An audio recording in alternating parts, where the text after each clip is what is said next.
అమ్మా, ద్వాదశ రాశుల వారు వారికి వారే సులభతరంగా చేసుకోగలిగే పరిహారాన్ని తెలియజేస్తారా? పరిహారాన్ని కనుక గమనించినట్లయితే మేషరాశి నుంచి మీనరాశి వరకు 12 రాశుల వారికి ప్రతిరోజు తమ తమ వ్యక్తిగత దైవాన్ని ప్రార్థించుకుంటూ ముందుకు వెళ్ళడం ఒక విధానం అయితే, దాంతోపాటుగా అవకాశము సమయము అన్నీ కూడా మీకు అనుకూలంగా ఉన్నట్లయితే తప్పనిసరిగా ఈ రోజున అమ్మవారికి సంబంధించిన ఆరాధన చాలా చాలా మంచి ఫలితాలు ఇచ్చే అవకాశం కనబడుతుంది. కాబట్టి అమ్మవారికి సంబంధించిన అష్టోత్తరాలైనా శతనామావళైనా కనీసం అట్లీస్ట్ జనని కనకవశ్యం దక్షిణాం తర్పయామనే శ్లోకాన్ని పట్టించుకోవడం బట్టి ఆర్థికపరమైన విషయాల్లో అభివృద్ధిపరమైన విధానంలో ముందుకు వెళ్ళడానికి, మానసిక ప్రశాంతత ఏర్పడడానికి మొదలైన వాటికి అవకాశం ఉంటుంది.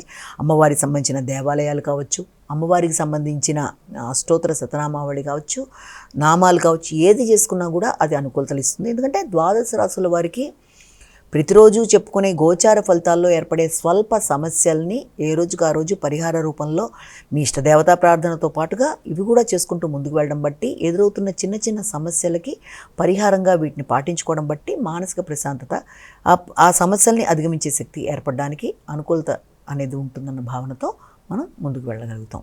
నమస్కారం.